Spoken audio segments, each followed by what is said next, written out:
I was ecstatic. All I could hear was my daughters in the audience shouting out, "Mummy, Mummy."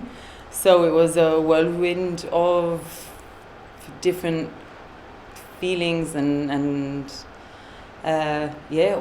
all I wanted to do was to have my daughters on stage and give them a massive hug, because they've been my main support throughout. So this is the second Mrs Gibraltar pageant, but what inspired you to get involved in the competition to begin with? My daughters and my modelling background. It was as easy as coming across an old photo album and just reminiscing old times, until my daughters started getting all excited and started like, "Mummy, we want to see you with a crown on."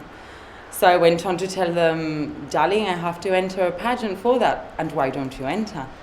And obviously having the knowledge that the Mrs Gibraltar pageant was upcoming really soon and they were expecting delegates, I started thinking about it, and it was only until my partner started encouraging me along with my daughters and then my parents and my family, and started receiving all these calls like, "Yes, I think you should go ahead and enter, definitely, why not? It's a long time since you don't enter a pageant or take part in a competition." And yeah, took a bit of convincing, not that much.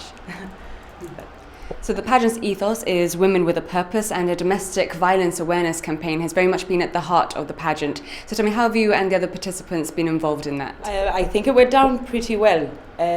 Personally, I'm very much involved with charity. I support the Leukemia Lymphoma Foundation, and I'm very much involved with that. So it's part of a daily routine. We organise fashion shows to raise funds. So it's part of what I do. And I think domestic violence is a very taboo issue here in Gibraltar. Being such a small community, a lot of the women are very scared to speak up because of the repercussions it could have publicly. And I think that getting the message out there and showing them that they're not alone and they will have the support needed is fantastic and fundamental. So what are you now hoping to achieve during your year as Mrs Gibraltar?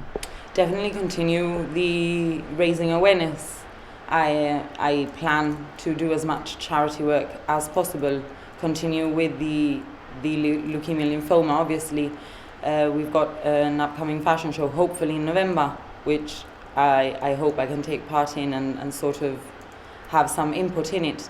And obviously travelling to China and representing Gibraltar abroad at the Mrs Universe pageant.